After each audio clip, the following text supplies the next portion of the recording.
All right, good morning. So I am Ashley Brown. I'm a staff radiation oncologist in the LCMC system, and today I'll be discussing standard of care management of oral pharyngeal and oral cavity cancers for insured, underserved populations with attention to, or I guess from the radiation oncologist perspective.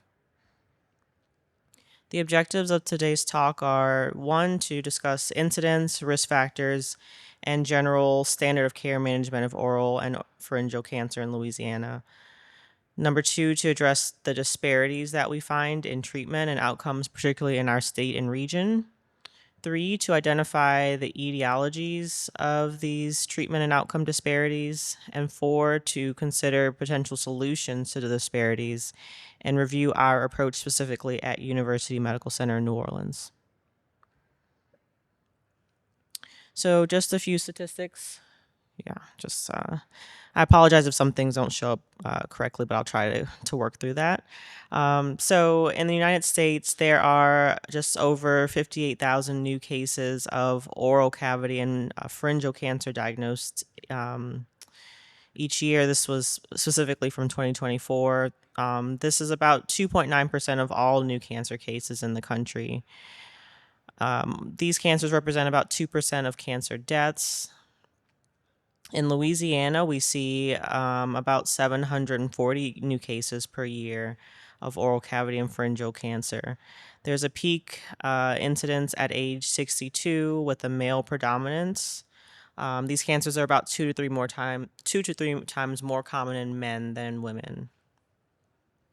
We're seeing rising numbers of cancers associated with HPV, as we've discussed in some of our prior talks from today.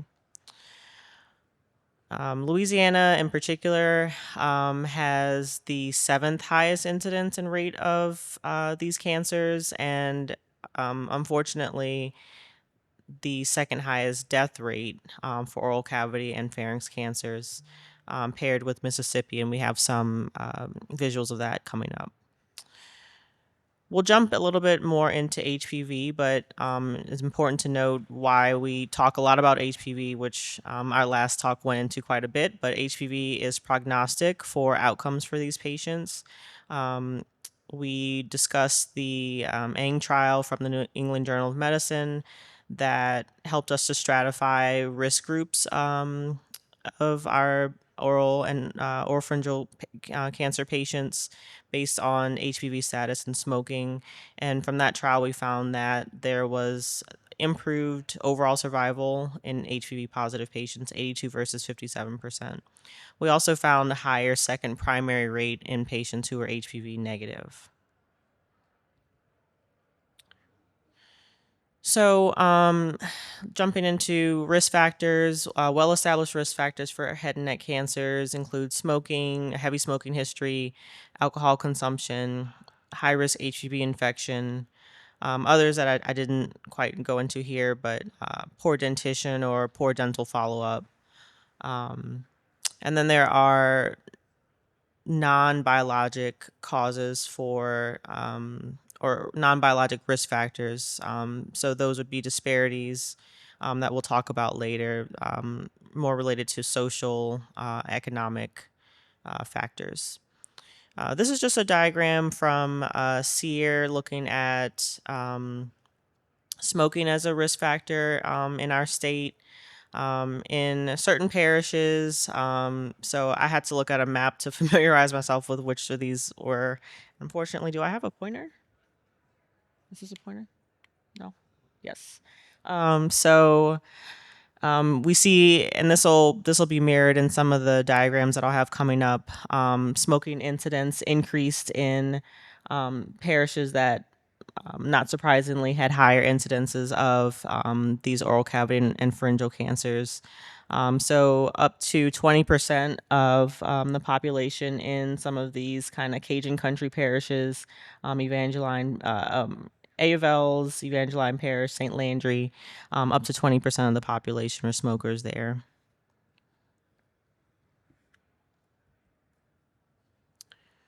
Looking at another risk factor, so and I apologize about how small this is, but just to give you guys an idea, this was a retrospective analysis that was presented at ASCO 2024 with propensity score matching and matched patients with oral and pharyngeal cancer for age, race, ethnicity, tobacco use, and BMI, and found that males who were vaccinated for HPV had a decreased odds for HPV-related cancers, particularly head and neck cancers. Females who were vaccinated for HPV had lower odds for cervical cancer and other HPV-related cancers overall. And looking at Louisiana, we are about average with the United States rates of compliance for um, the recommended schedules for HPV vaccination. So we're not doing the best, but we're kind of falling into the national average in terms of compliance there. So, looking across the United States regarding incidence of oral and oropharyngeal cancers, again, Louisiana falls seventh in line in terms of incidence, behind West Virginia, Mississippi, Tennessee, Kentucky, Nebraska, and Iowa, Arkansas, and Texas. However, we are tied for highest death rate related to these cancers with Mississippi at about 3.4 deaths per 100,000.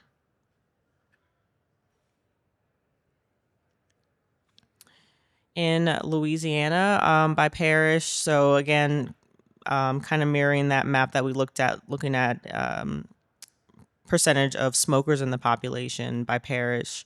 AVL parish had 17.9 per 100,000 cases of these cancers in the years 2017 to 2021.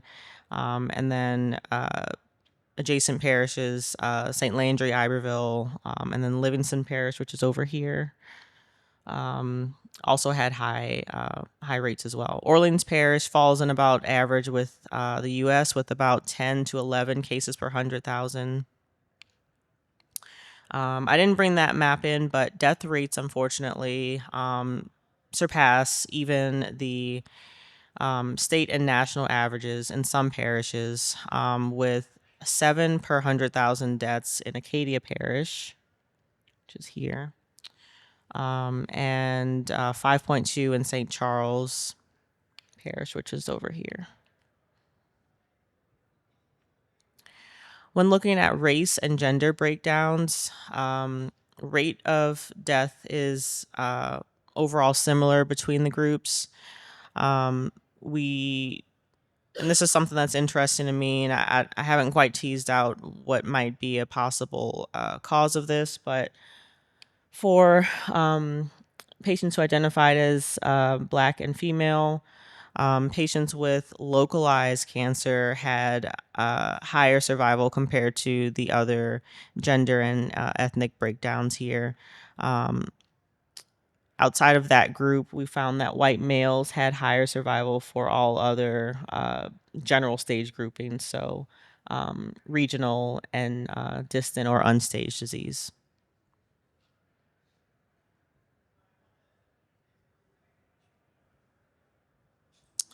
So just going over initial presentation and workup, which we reviewed a little bit of this. Most commonly, these patients are presenting with a neck mass, which is sometimes asymptomatic, weight loss, other signs of regional head and neck structure involvement, so trismus, tongue fixation, voice changes, ear pain is another one. These patients are typically worked up with CTs of the head and neck, MRI, PET CT when applicable, and diagnosis, tissue diagnosis with an in-office laryngoscopy versus exam under anesthesia. Pre-treatment evaluations are important for these patients, which would include dental workup, speech and language pathology evaluation, audiology, smoking cessation, and then the big thing that we'll go into is the role of social services in these patients. So standard of care treatment, just kind of, I broke this up into each subsite. Generally for oral cavity cancers, early stage cancers are managed with definitive surgery um, and later stage surgery, but also typically to include some adjuvant therapy as well. Oropharyngeal cancers for early stage appropriately selected patients, surgery may be appropriate. And then for our more advanced stages, concurrent chemoradiation is typically used, as we found that from very old data, it's improved local regional control, overall survival, disease-free survival compared to radiation alone. One thing that we are looking at more and more is the role of de-escalation for HPV positive patients. We the data is still kind of out for any large practice changing guidelines, but so far we have some mixed data, numerous studies showing that there are some inferior outcomes when we try to change the radiosensitizer that we use with our radiation. So RTOG 1016 is a trial that compared cisplatin to cetuximab with radiation and found a clear survival benefit with cisplatin, which would be the standard of care systemic agent, over cetuximab. HN00, I'm sorry, I think it was HN005 actually, compared using standard dose radiation. The dosing, which is commonly used for definitive intent, would be 70 gray with chemo, to a lower dose of radiation, 60 gray, and then had another arm looking at a lower dose with immunotherapy as well. And the results are not all the way out on that study, but the 60 gray with concurrent with the concurrent cisplatin, excuse me, is now closed due to fertility and poor outcomes. On the other hand, we do have some phase 2 data showing acceptable outcomes in postoperative radiation dose reduction in certain HPV positive patients that are appropriately selected. So the ECOG 3311 trial looked at dose de-escalation for radiation, looking at 50 gray compared to a standard postoperative radiation dose of 60 gray, and found comparable progression-free survival at 2 and 3 years. And again, in really appropriately selected patients based on their final pathology. So now moving into confounders with treatment and some of the disparities that we see. We talked quite a bit about how insurance status affects outcomes. This ties directly into income level as well. And then we do know that there's some racial disparity in cancer treatment in general, but certainly in our head and neck patients as well. So what are the effects of these disparities? Specifically in treating patients with radiation. So we find delayed evaluation of presenting symptoms. We see a delay subsequently and a bottleneck in their workup and their referrals to appropriate tertiary care. We see increased treatment interruptions, increased likelihood of treatment de-escalation, possibly due to poor fitness or other complex social needs, increased hospitalizations during the course of treatment or following treatment. These tie directly into data that tell us that prolonged radiation courses are associated with worse overall survival. So we see a statistically significant decrease in survival with each week prolongation of radiation treatment for a standard definitive course. The effect is more pronounced in the definitive setting compared to the postoperative setting. So this was a retrospective cohort study that was published in JAMA 2024 from the ENT group at Stanford. So the title, Insurance Disparities and Quality of Care Among Head and Neck Patients. And so they found that patients who were treated in what were considered top, I guess I should say they divided the level of care in different hospitals into three tertiles, and they found that treatment in the top tertile hospitals, so hospitals that were um, accredited and that were most likely following standard of care guidelines for cancer treatment, was associated with improved overall survival compared to patients getting care in the lowest tertile. Um, Having Medicare, Medicaid, or being uninsured were associated with lower likelihood of treatment in those top quality hospitals. And among patients with advanced disease, um, Medicaid and or uninsured status were patients were less likely to receive dual modality therapy when it would be indicated as a standard of care recommendation. Also, among patients who were surgically resected for advanced oral or advanced head and neck cancers, Medicaid was associated with a lower likelihood of receiving adjuvant radiation when indicated. Our colleagues at LSU Shreveport did a review study. So this was targets for improving disparate head and neck cancer outcomes in the low income population. This was published, I think, in 2020. Um, and they looked at what targets would help to improve these disparities, with particular attention to the Medicaid population, and they cited data from the National Cancer Database that tells us that Medicaid patients have an 80% worse overall survival than those with median, as well as patients with a median income under 30,000 per year. Um, Medicaid patients were found to have more frequent delay of postoperative radiation than private insurance patients. And one possible remedy that they looked at was Medicaid expansion. And so they found that those delays were true before and after Medicaid expansion. Um, They also found that Medicaid enrollees experience higher incidence of oral cavity and oropharyngeal cancers overall compared to patients with commercial insurance. So they concluded, however, that other factors that oncologists might be able to tackle would include smoking cessation programs, improving access to oral cavity exams for screening purposes, and possibly looking at assistance with transportation, which seems to be a major limitation in these patients being able to be compliant with their treatment.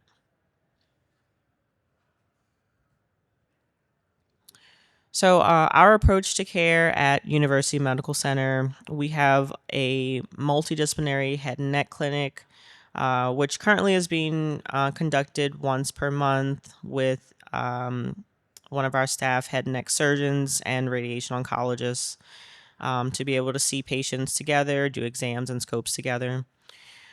We rely heavily on our social workers in our cancer center, and we'll talk more about that. We also have an oncologic psychology service that we refer patients to. We just besides generally talking to the patients and kind of gleaning some of their psychologic needs, we use NCCN distress screening to figure out which patients would benefit from that. We also have a dietitian program that works in conjunction with the Second Harvest Food Pantry to allow access for patients who have food insecurity. In our clinic in particular, we so just in any radiation oncology clinic, one physician is typically seeing all of the patients who are receiving treatment at least once per week, kind of for a toxicity check. In our clinic for our head and neck patients, we do biweekly visits. It's been one of our ongoing QA projects to look at seeing if we can minimize hospitalization and or de-escalation of care for these patients with a little bit of extra nursing surveillance. And then, of course, when available, we enroll our patients in clinical trials.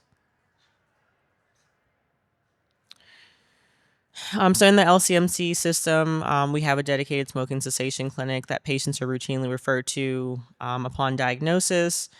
We typically discuss cessation in the context of reduced toxicity during radiation treatment, but as we've mentioned before, cessation can reduce the risk of development of a secondary cancer following treatment. We know just from lung cancer data that quitting smoking significantly lowers your risk of a second lung cancer, with a substantial decrease occurring within 5 years from cessation. And by 10 to 15 years after cessation, a smoker's risk is almost comparable to that of a non-smoker. So this benefit's not as well defined in our head and neck population, but we kind of extrapolate from that. So just to go into a little bit more about the radiation oncology perspective of how we manage these patients. So we are typically giving a daily treatment of radiation. I have a little asterisk here because we'll talk about that. This is ionizing radiation. Again, the unit of radiation is a gray. So a typical course is 50 to 70 gray, which would translate roughly into somewhere between 25 and 35 daily treatments of radiation. This is done on a machine called a linear accelerator. The image here is our TrueBeam machine. So these are multi-energy particle accelerators that are used for photon and electron beam treatments, and they allow us to treat complex head and neck plans with millimeter precision. The type of planning that we do, again, that precise planning would be IMRT, which is intensity modulated radiation. Sometimes we're doing less conformal treatment if appropriate, or SBRT, which is a stereotactic high dose treatment when appropriate as well. Radiation, of course, is done in the definitive or postoperative setting with or without systemic therapy. So when a patient comes to see a radiation oncologist, this is our general process before getting the patient to actually start their treatment. We have what's called a CT simulation, which is a process where we obtain a CT of the patient in the position that they'll be in for treatment every day. And that scan is used to actually do the dose calculations for radiation. We use that as one of our, I guess maybe our second after consultation, but one of the main points of contact for social services assessment. The next step, of course, would be the actual dose calculations, which is done in our dosimetry department. At that time, we're usually coordinating care with other specialties. When the plan is completed, we go to schedule the patient's treatment, and that's where we really determine what transportation needs, what housing needs the patients may have, and just solidify those. Again, that would have been discussed at consult or during simulation.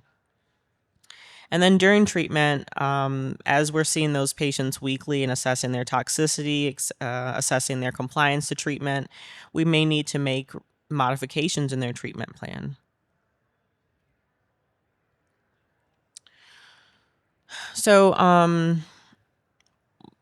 one, a thing that we as radiation oncologists really are concerned about, as I mentioned, we know that survival is affected for prolonged courses of radiation. So just to go back to that information, to that data, this was a NCDB retrospective cohort study from University of Washington, or I'm sorry, from Washington University, St. Louis, of 129,000 patients with squamous cell head and neck cancer of all sites, treated in the definitive and adjuvant setting.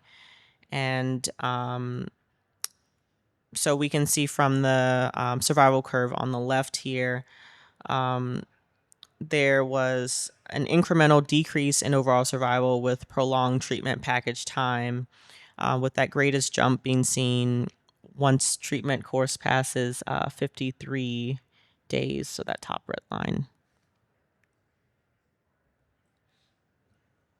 And so, one key decision that a radiation oncologist must make in this process, besides, of course, the appropriate dose of radiation, um, is the number of treatments and the daily dose by which we achieve that. The daily dose by which we achieve that total dose.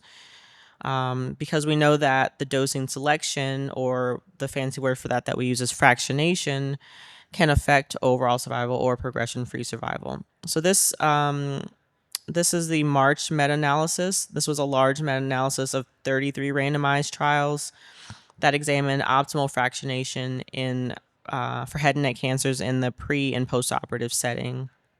And so we found that there was a survival benefit to altered fractionation, so giving more than just that standard 5 treatments per week, as well as to hyperfractionation.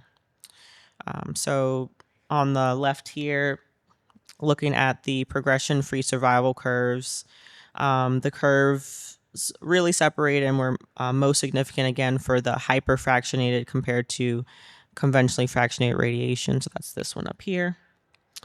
And then looking at overall survival, again, the biggest benefit with hyperfractionated treatment in this top left corner here.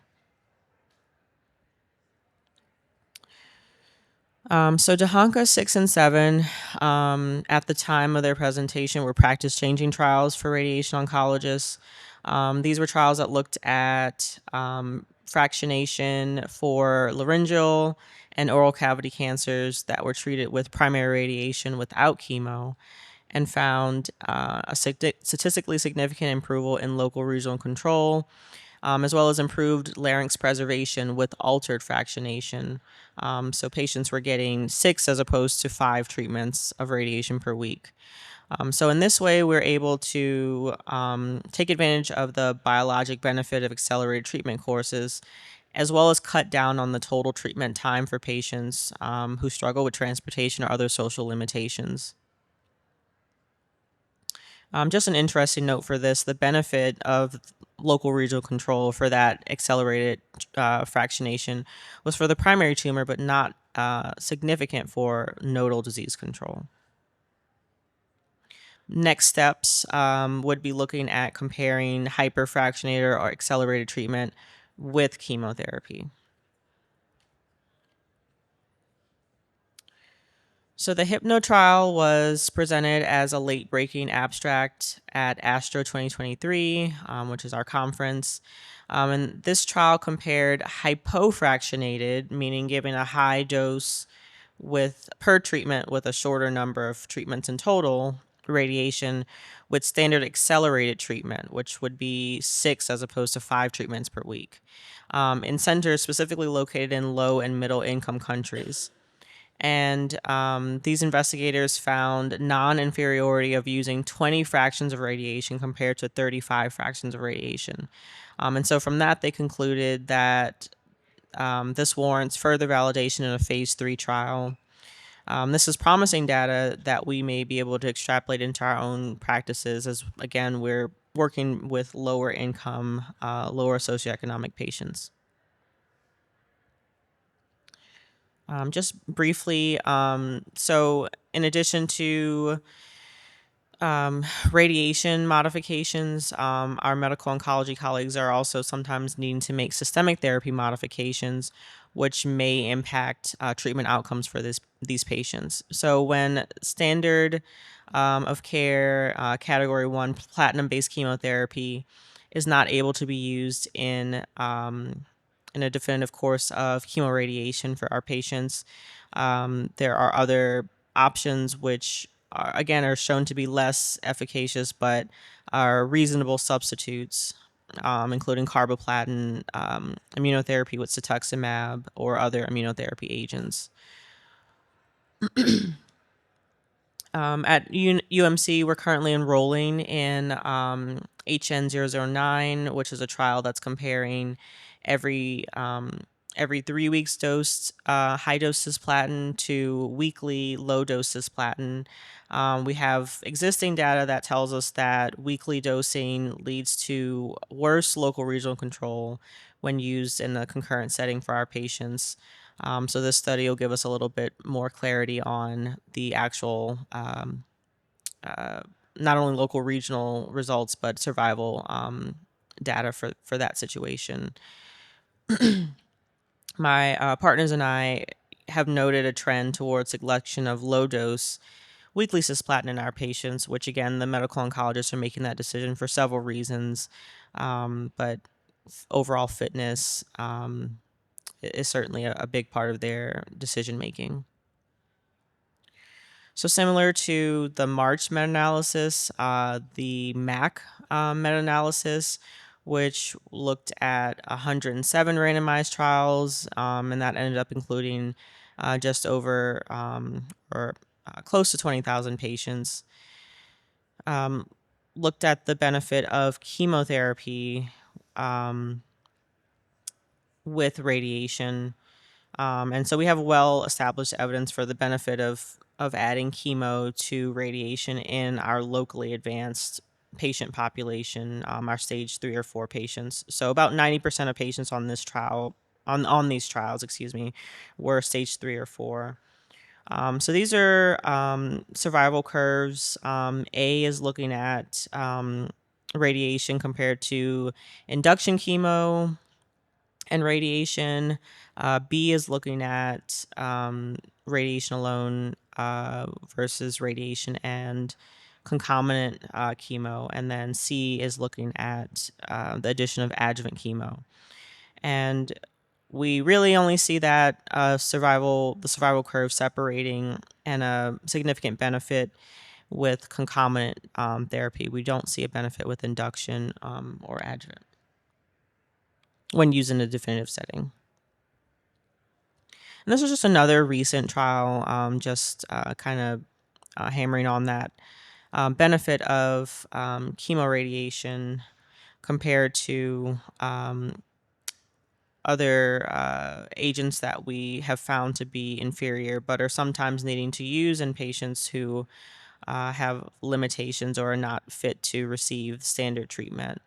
So this was ART-SCAN 3. This was a phase 3 study that looked at cisplatin versus cetuximab in patients with locally advanced head and neck cancer. And again, benefit was seen in survival probability with cisplatin compared to cetuximab. And the last thing I'll touch on is palliation. So 60 to 70% of our patients present with locally advanced disease that are requiring palliation. I'd say realistically, about 70%. It's about 70 to 30% where we are looking at palliation as the primary intent as opposed to cure or local regional benefit. Radiation is used for symptom control for our head and neck patients with bleeding, pain, or dysphagia. In this situation, again, we rely heavily on hypofractionated or stereotactic regimens. One that you'll commonly hear radiation oncologists use is something called a quad shot, where we are giving 2 radiation doses a day for 2 days. That allows us to see a rapid benefit or rapid palliation in symptoms. And then we are able to repeat that up to 3 times total with a 2 to 3 week interval between those dosings. And that works well for patients who, again, aren't able to come in for daily treatments, but can maybe schedule follow-up with a few weeks break in between to have their symptoms palliated. And that's it for today. Thank you.